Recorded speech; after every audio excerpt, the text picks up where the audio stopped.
So it was time for us to leave Hartlepool, as much as we'd enjoyed being there, and try to make our way north to Amble. It wasn't as easy as we'd hoped, and it actually wasn't as nice weather as when this was recorded.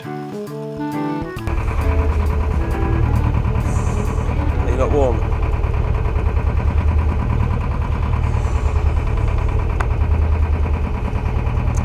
I'm very warm. Well, the situation has changed a little, hasn't it? We've got the engine on, we've got no wind, so we've got the engine on, we've got the autopilot on, and we are heading for Newcastle and keeping a very close eye on the engine temperatures and oil pressures and so on and so forth. So, anything you want to say, darling? No. You sure? Yes.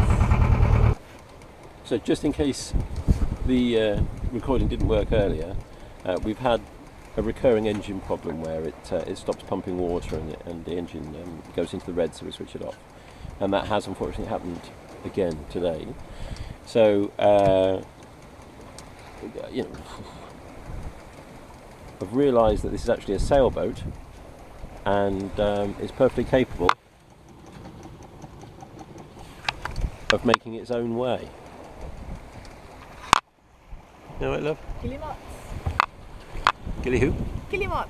That's the improvised join up of the two bits of exhaust pipe that did have that between them.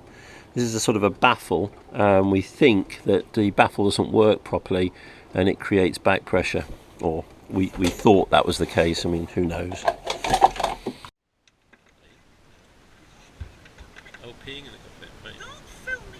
I was just filming you in your pyjamas. You're going sailing in your pyjamas, man. I've put my pyjamas on for an extra layer. Right. So, mission critical update. We still have plenty of coffee, and the muffins are quite nice. And plus, the engine is nice and cool, and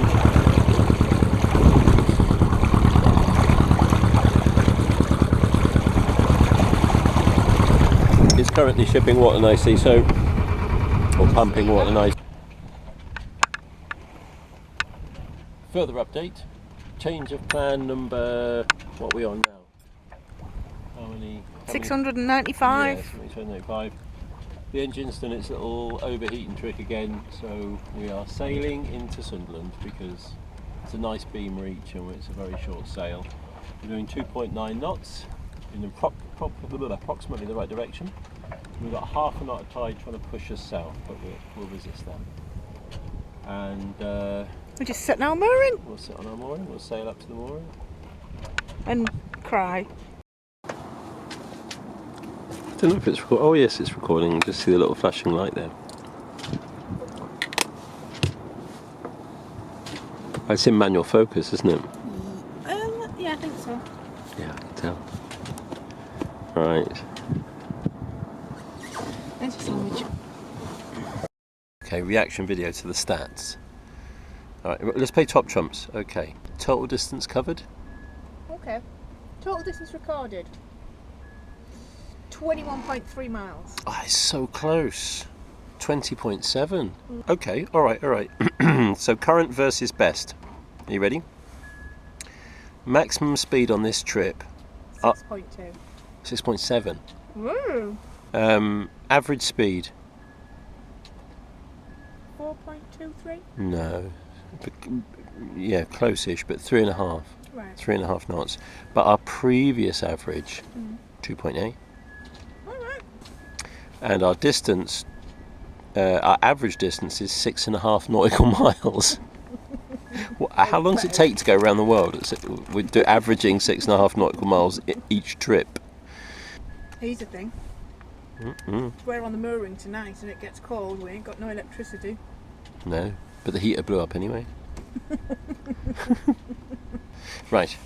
Ooh, oh, there's my sandwich. It was camouflaged against the seat cover. I couldn't see it. It's like a trick of the light. When do I ever make myself a sandwich and not you? Well, never, but I tell you what that's like that scene in Indiana Jones, you know, where he can't see the bridge and the Last Crusade. You know? That's the only reason I can see that is the sesame seeds. Longer. So whilst eating lunch, we actually came to the realisation that perhaps maybe the engine hadn't overheated and the temporary fix had come off. So we looked in the locker to find it full of water. So we fixed it, finished lunch and went round to the mooring. And then instantly I create more rubbish.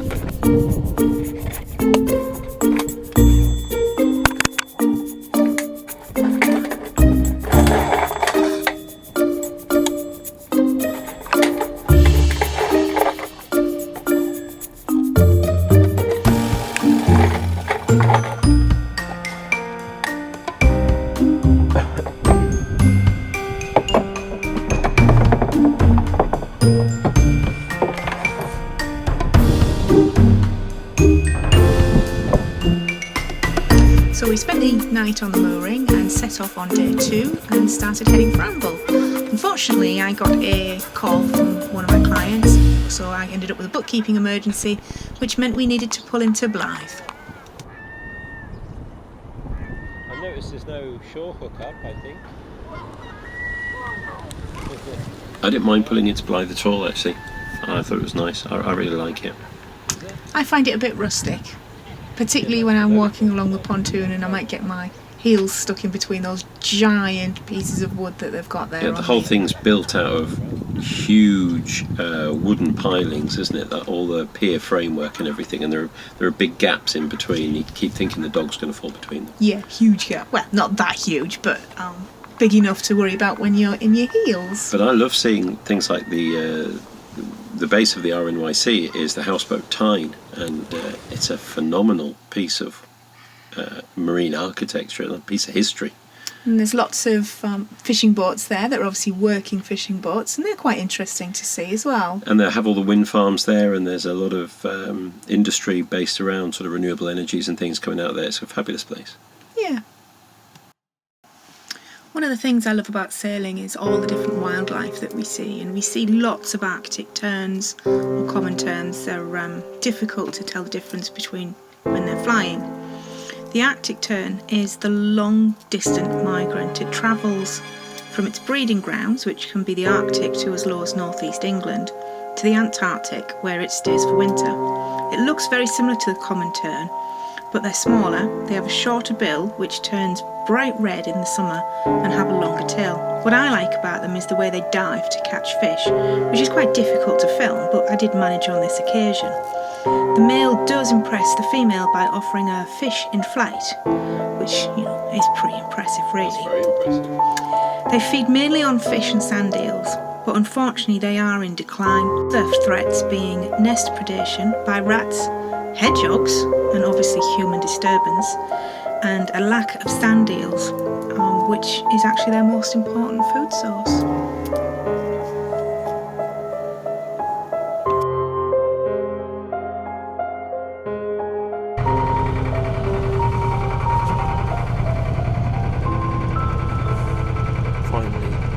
Finally we got to see the big candy stick.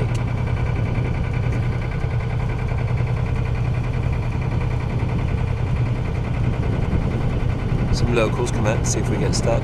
It's nice. They're good at throwing rope.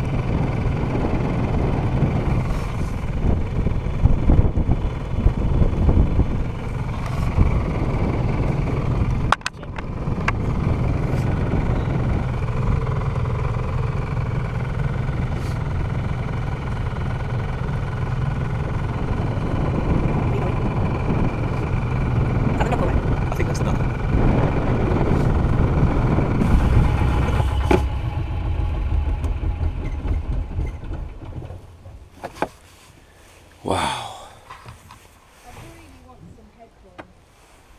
Some headphones. Some speaker headphones so we don't have to yell at each other.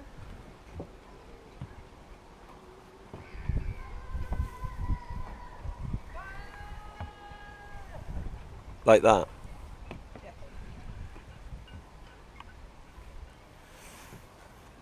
Well, here we are.